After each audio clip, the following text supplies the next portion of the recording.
ನಮಸ್ತೆ ಎಲ್ಲರಿಗೂ. ತಾಯಿ ಮಾತಾ ಅಕ್ಕ ಮಹಾದೇವಿ ತಾಯಿ ತಪಸ್ಸು ಮಾಡಿದ ಜಾಗಕ್ಕೆ ನಾವು ಬಂದಿದ್ದೀವಿ. ಅಮ್ಮನವರ ಒಂದು ಸನ್ನಿಧಿಯ ಒಂದು ದರ್ಶನವನ್ನು ನಾವು ಮಾಡ್ತಾ ಇದ್ದೇವೆ. ತುಂಬ ಅದ್ಭುತವಾಗಿದೆ ಕೇವ್ಸ್. ಎಲ್ಲ ನಮ್ಮ ಯಾತ್ರಾರ್ಥಿಗಳು ಇಲ್ಲಿದ್ದೀವಿ. ಈಗ ಗುಹೆ ಒಳಗಡೆ ಅಕ್ಕಮಹಾದೇವಿ ಕೇವ್ಸ್ ಒಳಗಡೆ ಇನ್ನು ಸ್ವಲ್ಪ ಹೊತ್ತಲ್ಲಿ ಕರ್ಕೊಂಡು ಹೋಗ್ತಾರೆ ಎಲ್ಲರೂ. ತುಂಬ ಚೆನ್ನಾಗಿ ನಮ್ಮ ಶ್ರೀಧರ್ ಸರ್ ಇಲ್ಲೇ ಇದ್ದಾರೆ. ಮತ್ತು ರಾಜಸ್ಥಾನಿ ಮೇಡಮ್ ಕೂಡ ಇದ್ದಾರೆ, ಚಂದ್ರಿಕಾ ಮೇಡಮ್ ಇದ್ದಾರೆ, ಶಶಿರೇಖಾ ಮೇಡಮ್ ಇದ್ದಾರೆ, ಮತ್ತು ಪ್ರಕಾಶ್ ಸರ್, ಸುಂದರ್ ಸರ್ ಎಲ್ಲರೂ ಇದ್ದಾರೆ. ಮತ್ತು ಮಂಜುಳಾ ಮೇಡಮ್ ನಿಧಾನವಾಗಿ ಬರ್ತಾ ಇದ್ದಾರೆ ಅವರು. ಸಂಕ್ರಣ ಅವರು ಇದ್ದಾರೆ ಇಲ್ಲಿ. ನಮಸ್ತೆ ಸಂಕ್ರಣ. ಗೈಡು ಕೇವ್ಸ್ ಒಳಗಡೆ ಹೋಗಿ ಎಲ್ಲ ಚೆಕ್ ಮಾಡ್ಕೊಂಡು ಬರ್ತಾರೆ. ನೋಡಿ, ಇದು ಕೇವ್ಸ್ನ ಒಂದು ಇದು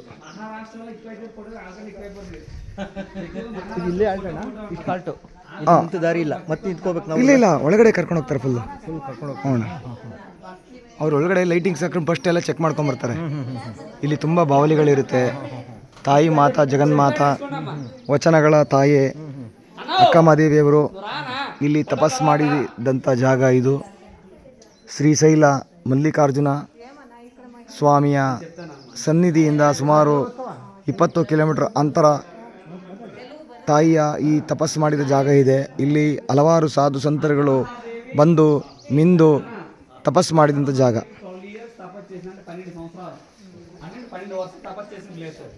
అంటే తిండి లేదు, వాటర్ లేదు, ఏమి లేదు, డ్రెస్ లేదు. మరి మనం ఒక రోజు తినపోతేనే కష్టంగా ఉంటుంది. ఆకలి మరి 12 వర్షాలు తపస్సు చేసిన ప్లేస్ మనం ఎంత సైలెంట్గా ఉండాలి. ఖండితం. అందుకని చెప్తుంటా సైలెంట్గా ఉండాలని. నేను చెప్తా, మొత్తం చెప్తా. అమ్మ రండి ఈ కేవ్స్ వచ్చి 1 లక్ష ఇయర్ కేవ్స్ అండి. అంటే 1,00,000 సంవత్సరాలు ఏర్పడ్డ కేవ్స్. పురాణంతో చెప్పిన లెక్కల ప్రకారంగా. అక్క మహాదేవి వచ్చింది 12th century. అంటే 886 ఇయర్స్ ఈ సంవత్సరానికి అక్క మహాదేవి. అంటే 886 సంవత్సరాల క్రితం జరిగిన స్టోరీ ఇది.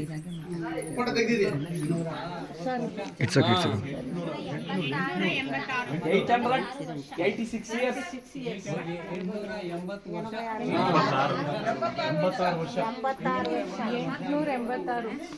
అప్పట్లో ఈ నల్లమల ఫారెస్ట్ చాలా తిక్క ఫారెస్ట్. అన్ని జంతువుల మధ్య వచ్చి ఇక్కడ ధ్యానం చేసుకుంది. చెప్తాను, తెలుగులో క్లీన్ గా చెప్పు. డ్రెస్ లేదు, పూర హెయిర్స్ అనమాట. మీ కర్ణాల్లో చెప్పక్కర్లేదు. అక్క మహాదేవికి లింగాయతులు అంటే జంగములు కాదు, వీర శైల మతస్థులు అంటారు. వాళ్ళు శివుడిని తప్ప ఇతర దేవుడిని పూజించరు. మా తెలంగాణలో అయితే బలిజలు అంటారు, ఆంధ్ర సైడ్ అయితే జంగములు అంటారు. వాళ్ళు శివలింగం మెల్లో వేసుకోండి, జంజం కింద పెట్టుకుని ఉదయం సాయంత్రం తీసుకుని పూజ చేస్తారు. అందుకే వీర శైల మతస్థులు అంటారు. అక్క మహాదేవిది కర్ణాటక రాష్ట్రం, శివమొగ్గ డిస్టిక్, ఉడితడి అనే చిన్న పల్లెటూరులో జన్మించింది ఆమె. ఉడితడి. ఆమె తల్లిదండ్రుల పేరు నిర్మలాదేవి, సుమతి శెట్టి. వాళ్ళకి మ్యారేజ్ అయిన కొంతకాలం వరకు సంతానం కలగపోతే శ్రీ బ్రహ్మరాంబ మల్లికార్జున స్వామిని వేడుకుంటారు. మాకు సంతానం కలిగితే అబ్బాయి పుట్టిన అమ్మాయి పుట్టిన నీకే సేవ చేసుకుంటుంది. ఈ జన్మంటూ మా అమ్మాయికి మ్యారేజ్ చేయమని చెప్పేసి కోరుకున్నారు. వాళ్ళు కోరుకున్న కొన్నాళ్ళకి ఏం పుడతారు. ఈ మసల పేరు మహాదేవి. అందరూ అక్క వాళ్ళు అక్క మహాదేవి పిలవబడుతుంది. సపోజ్కి మనకి మ్యారేజ్ అయిన కొంతకాలం వరకు సంతానం లేదు, ఏదో ఒక దేవుడిని కోరుకుంటామా కోరుకుంటాం.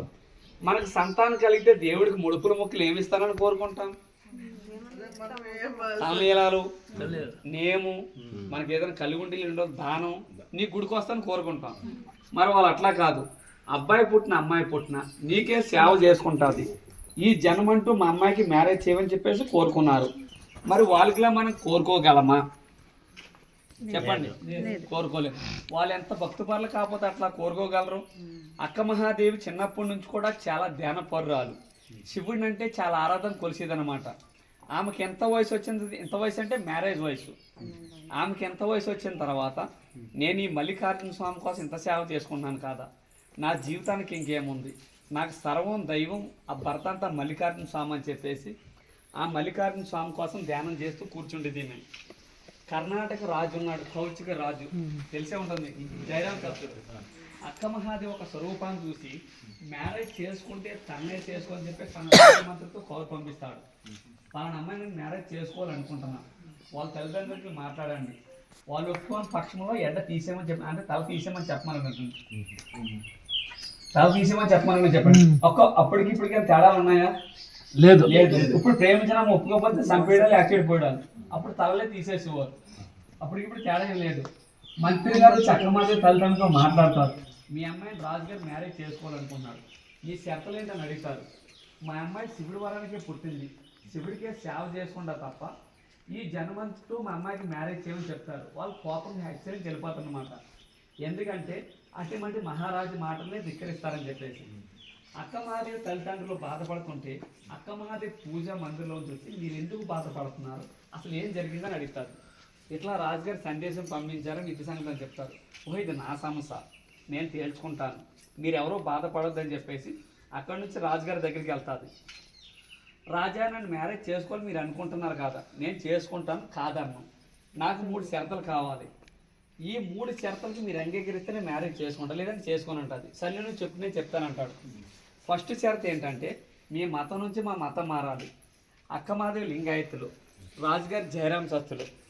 రెండోది ఏంటంటే నేను పూజా మందిరికి వెళ్ళి పూజ చేసుకుంటా, పూజ నుంచి వచ్చే వరకు మీరు నన్ను తాకరాదు. మూడోది ఏంటంటే నేను దాన ధర్మాలు చేస్తా, నువ్వెంత చేస్తున్నావు దేనికి చేస్తున్నావు నువ్వు అడగకూడదు. ఈ 3 షరతులకి మీరు అంగీకరిస్తే నేను మ్యారేజ్ చేసుకుంటా, లేదంటే చచ్చే మ్యారేజ్ చేసుకొని ఉంటుంది. రాజుగారు కొన్ని రోజులు ఆలోచించి సరే అని చెప్తాడు. ఈ 3 షరతులకి మనలో ఎవరైనా ఒక అమ్మాయిని మ్యారేజ్ చేసుకోవడం కోసం ఒప్పుకోగలమా? ఒప్పుకోలేదు. అటువంటిది మహారాజు గారు ఒప్పుకున్నాడు. ఎందుకనగా ఆమె ఒక అందం చూసి, అంటే ఆమె ఒక స్వరూపాన్ని చూసి. ఆమె కాకపోతే దేశం మీద ఎంతోమంది ఉన్నారు, రాజుగారు మ్యారేజ్ చేసుకోవాలని 5 నిమిషాల పని. కానీ ఎన్ని రాజ్యాలు తిరిగి వచ్చినా ఎంత అపురూపత ఉందని ఎక్కడా చూడలేదన్నమాట. మందానికి దాసుడు అయిపోడు. ఆమె ఎన్ని దానాలు ధర్మాలు చేసినా రాజుగారు పట్టించుకోవడం కాదు, నా జీవితానికి ఆమె దక్కితే చాలనుకున్నమాట. మెయిన్ ప్రశ్న, మనం తిండి నీళ్ళు లేకుండా పూజ ఎన్ని రోజులు చేస్తాం? నేను ఇది చెప్పాలి. మీరు వారం తిండి నీళ్ళు ఎప్పుడైనా ఉన్నారా? ఒక రోజు అయితే ఉంటారు. 2 రోజులు ఎవరైనా ఉన్నారా? 2 డేస్ లేరు. ఇంకొక మాట, మనం 2 రోజులు 3 రోజులు మానేసిన సందర్భాలు కొన్ని ఉంటాయి. ఏ రకంగా మానేస్తాం? అందులో నేను ఒకరిని కూడా ఉన్నాయి, ఏదో కారణాలు ఉంటాయి. ఆ కారణాలు ఏంటి? ఇంట్లో భార్య భర్తలుగా కొట్టుకున్నప్పుడు కానీ, అన్నదమ్ములుగా అక్క చెల్లి కొట్టుకున్నప్పుడు కానీ, ఆ రకంగా 2 రోజులు 3 రోజులు మానేస్తాం. కేవలం భక్తపూర్వం అంటే ఒక్కరోజే. అక్క మహాదేవి ఇంత మట్టిని తీసుకోండి, ఒక శివలింగం తయారు చేసుకోండి, రాజుగారి పూజ మందులు ధ్యానంలో కూర్చుంటారు. ఆమె రోజులు కాదు వారాలు కాదు నెలలు గడుస్తుంటాయి, ఆమె ఎప్పటికీ బయటకు రాదు. రాజుగారికి కోపం వస్తుంది. ఏంటి నేను ఈ అమ్మాయిని మ్యారేజ్ చేసుకొని తీర్చుకున్నాను, ఈమె ఎంతకాలం ధ్యానంలో కూర్చుంటాడు, నేను ఎంతకాలం వెయిట్ చేసి నా పూజ మందులు టచ్ అయిపోతాడు. అప్పుడు ధ్యానంలో చేసిన అక్కమాదేవి అంటారు, రాజా నేను పూజ నుంచి వచ్చే వరకు మీరు నన్ను తాకరాదని మాట ఇచ్చారు, మీరు ఎట్లా చేయడం సమ్మా అని అడుగుతుంది. అప్పుడు రాజుగారు అంటాడు, నేను ఎంతకాలం వెయిట్ చేయని చెప్పి సమాధానం చెప్తాడు. అప్పుడు అంటారు అక్కమాదేవి, నాకు ఎన్నాళ్ళ మట్టి నుంచి తిండి లేదు ఏమీ లేదు, ఓమనాసం మంత్రం తప్ప, ఎన్నాళ్ళ మట్టి నుంచి నా ఒక భక్తిని గమనించాలనుకున్నాను తప్ప. కానీ ఈ తుచ్చమైన శరీరం భాగం చూసి కానీ నిర్మోహిని అని చెప్పేసి ఆ మొక్కొక్క నుంచి రాజుగారు ముంగడేసేస్తాడు. తన పొడవైన తల ఎందుకుంటే ఉల్లంఘన, అదండి న్యాచురల్ ఫోటో. ఆమెకు ఆ పరిస్థితి అట్లా వచ్చిందనమాట. ఆ మిన్నాళ్ళ మట్టి నుంచి తిండి నీళ్ళు లేకుండా ఎట్లా తప్ప ఇంకా ఆలోచించలేదనమాట. ఆ మందమే చూసుకున్నాడు. అప్పుడు రాజులు కొలిసే కులగురువు అక్క మహాదేవి రూపంలో రాజుగారికి దర్శనం ఇస్తాడు. అప్పుడు రాజుగారికి ధ్యానోదయం అవుతుంది అనమాట.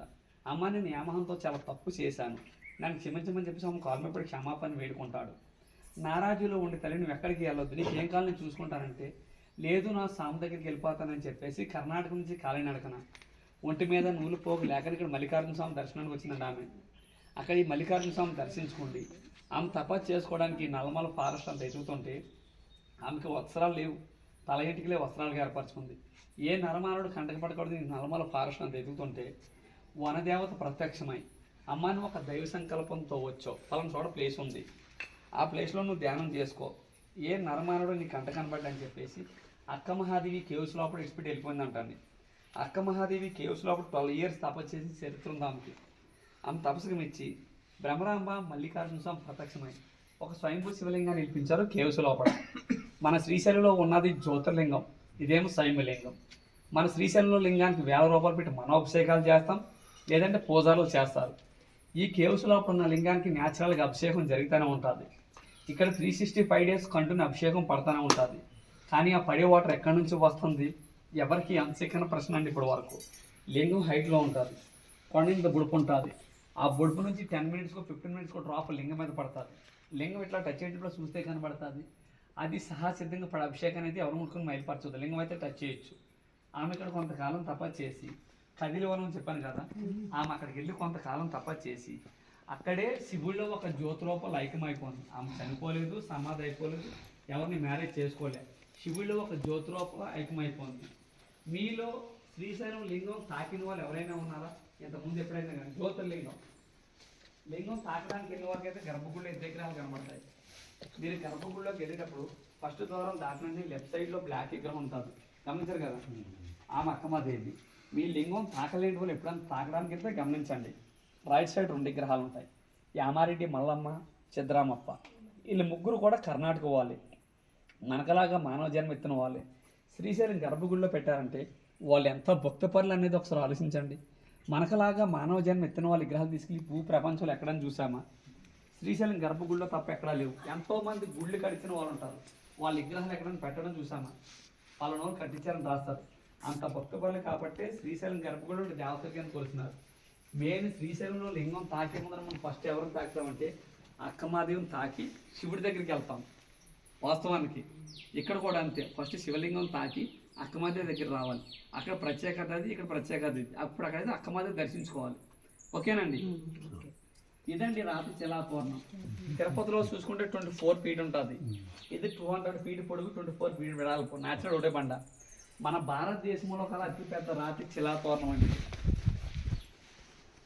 మీకు ఒకటి చెప్తాను వినండి. ఇందులో వైట్ సారీ కనబడుతుంది కదా, ఒక లేడీస్, ఏం పేరు గౌరమ్మ, కర్ణాటక రాష్ట్రం, ఈ కర్ణాటక గుల్బర్గా డిస్టిక్. 24 ఇయర్స్ ఇక్కడే ఉంటుంది, ఇక్కడే తింటుంది, ఇక్కడే పడుకు, ఇక్కడే ధ్యానం చేసుకుంటుంది. చూపిస్తాను. ఈమె 7 డేస్ కింద ఊరికి వెళ్ళింది. ఇంకో ఈ పైన ఉన్న సామాన్లు అక్కడే వండుకుంటుంది. ఏమో ఊరికి వెళ్ళింది అనమాట. 7 డేస్ అవుతుంది. 24 ఇయర్స్ నుంచి ఒక లేడీస్ ఇక్కడ ఉంటుందంటే ఎంత భక్తిపూర్వంగా ఉంటుందనేది ఒకసారి ఆలోచించండి. మనం ఉన్న హౌస్లోనే ఎవరైనా 4 డేస్ ఊరికి వెళ్తే మనం ఉండగలమా? ఎందుకు ఉండలేము? మనం కట్టుకునే తలుపులు ఉంటాయి, తాళాలు ఉంటాయి, కరెంట్ ఉంటుంది, పక్కింటి ఉంటారు. ఒకే ఇంట్లో సపరేట్ గదిలో పడుకోవాలని భయపడుతుంటాం. చిన్న జర్రిని చూస్తే భయపడతాం, చిన్న పాము చూస్తే, చిన్న బల్లిని చూస్తే భయపడతాం. లాస్ట్కి ప్రతి జంతు కూడా ఇలా వాటర్ దాటడానికి వెళ్తే, ఇలా వస్తే, ఇలా కేవ్స్ లోపలికి వెళ్తే వెళ్ళిపోతుంటాయి. కానీ ఎప్పుడు కూడా ఏ జంతు కూడా అంత భక్తిపూర్వక ప్లేస్ అనమాట. ఓకేనండి. మెయిన్ ఇది గమనించుకోండి. ఈ కేవ్స్ లోపలికి 70 ఫీట్ లోపలికి వెళ్తాం. 70 ఫీట్లో 40 ఫీట్ వాకింగ్, 30 ఫీట్ బెండ్ అయ్యి వెళ్ళాలి. అక్కడ నుంచి ఒక 5-6 ఫీట్ ఉంటుంది, ఇంతే ప్లేస్ ఉంటుంది. ఆ ప్లేస్లో స్టాండింగ్ ఉండాలి, 1 సైడ్ క్రాస్కి వెళ్ళాలి. అర్థమైంది కదా? 40 ఫీట్లు అందరూ లైన్లో నిలబడతాం. అక్కడ మనిషిని సైడ్ని చూసుకోండి, 2-3 సైడ్ లోపల తీసుకుంటాం. అందులో 2 వచ్చిన తర్వాత ఇంకో 2 లోపల తీసుకుంటాం. అక్కడ ఇంతే ప్లేస్ కదా, నేను పడతానా పట్టుకున్నా అనుకోక్కర్లేదు, అందరూ పడతారు. వెళ్ళాలనుకుంటే ఎంత లావున్నా వెళ్ళగలరు, వెళ్ళలేమనుకుంటే ఎలా ఉన్నా పోలేరు. నమ్మకంతో పోవాలి. అక్క మహాదేవి తపస్సు చేసిన ప్లేస్, నమ్మకంతో పోవాలి. అక్కడికి వెళ్ళేటప్పుడు కొంతమంది పొట్టన్న వాళ్ళు ఉంటారు, కొంతమంది లావు ఉంటారు. ఇప్పుడు సపోజ్ నాకు పొట్టలేదు, బయటకు వదిలిన, పీల్చుకుంటే లోపలికి వెళ్ళింది కదా, అంతకీ పీల్చుకోవడానికి ఇబ్బంది అనుకుంటే ఈ బొట్టనీళ్ళు ఉన్నాయి కదా, ఇట్లా నించుండి ఇట్లా హైట్లు అయితే మనం పీల్చుకోకుండా పొట్ట లోపలికి వెళ్తుంది. ఈజీఫుల్ అన్నమాట. అందరూ వెళ్తారు. మీరు ప్రశాంతంగా రండి, ప్రశాంతంగా చూపిస్తాం. అక్కడ నుంచి 2-3 వచ్చిన తర్వాత ఇంకొద్దరు పంపిస్తుంటాం. కొంతమంది నువ్వు రా తొందరగా, స్మెల్ ఆటలేదు, స్మెల్ వస్తుంది కదా, లోపల బ్యాట్స్ ఉంటాయి, బ్యాడ్ స్మెల్ వస్తుంది. ఒక 2 మినిట్స్ అందులో నిలబడిపోతే ఆ స్మెల్ మనకు అలవాటు, మనకి ఏం తెలియదు. అక్క మహాదేవి 12 సంవత్సరాలు తపస్సు చేసిన ప్లేస్. కష్టం ఉంటుంది, కష్టం దగ్గర ఫలితం దొరుకుతుంది. నువ్వు రా తొందరగా ఎంతసేపు ఉంటాను అనుకోండి, ఇలా ముందు మనుషులు అవుతాడు, ఈపుకో తలకో కట్ అవుతుంది. చూసారుగా సైడ్ గోళ్ళు ఎలా ఉన్నాయో, లోపల ఇంకా చాలా హార్డ్గా ఉంటుంది. ఎక్కడ వెళ్తాడు కట్ అయిపోద్ది. ఒక 10 మినిట్స్ లేట్ అని నిదానంగా చూపించుకుందాం. ఓకేనండి. మెయిన్ ప్రతిఫలం ఏంటని చెప్పాను కదా, ప్రతి ఒక్క పర్సన్ కోట లింగాన్ని 3 టైం టచ్ చేసుకోవాలి. లింగాన్ని 3 టైం టచ్ చేసుకోండి. మన మనసులో ఉన్న కోరుకుంటే కంపల్సరీ నెరవేరుతుంది. ఎందుకంటే మీకు వచ్చిన నేతలు 2 సార్లు 3 సార్లు 4 సార్లు 5 సార్లు కూడా వచ్చారు. ఎందుకంటే అనుకున్న కోరికలు నెరవేరినది. వాళ్ళు చెప్పడం బట్టే మేము చెప్పలేదు, లేదంటే ఇష్యూ మాకు తెలియదు. మీరు నమ్మండి నమ్మకపోండి మీ ఇష్టం. అది కొంతమంది ప్లేస్ చాలా బాగుందని మర్చిపోతే, కొంతమంది భయపడుతూ టచ్ చేయకుండా వచ్చేస్తుంటారు. అటువంటిది ఇబ్బంది లేదు, ప్రశాంతంగా రండి, ప్రశాంతం చూపిస్తాను. కానీ గుళ్ళో ఉన్న చేప అయితే ఉండేసి అలా ఉండకూడదు, ఎమ్మనే రావాలి. తర్వాత ఇంతమంది ఉన్నారు ఇబ్బంది పడతారు, మేము కూడా ఇబ్బంది. మేము చూపించకపోతే మీలో 10 మెంబర్స్ కూడా లోపలికి వెళ్ళారు, అంత కష్టంగా ఉంటుంది. ఓకేనండి. మన హౌస్ అనేది డైలీ ఎన్నిసార్లు క్లీన్ చేసుకుంటాం? 2 సార్లు 3 సార్లు క్లీన్ చేసుకుంటాం. అది ఒక 10-15 డేస్ బంద్ చేసుకున్నామంటే మొత్తం అంతా బూజు పడుతుంది. మీకు ఎక్కడైనా బూజు కనబడుతుందా? ఫారెస్ట్ అందరూ చాలీలు బూజుతో ఎక్కువ చాలా చిరాగ్గా ఉంటుంది. ఏమవుతున్నట్టు? కదిలివనం చెప్పాను కదా, అక్కడ నుంచి 2 స్వామీజీలు వస్తుంటారు. వాళ్ళు ఇదంతా క్లీన్ చేసుకుని పూజ చేసుకుని వెళ్ళిపోతుంటారు. వాళ్ళ ఫ్యామిలీ సుమారు 70 years పైనుంచి ఇక్కడే సేవ చేసుకుంటున్నారు. అది కూడా మీరు ఇట్టి దక్షిణ వల్లే.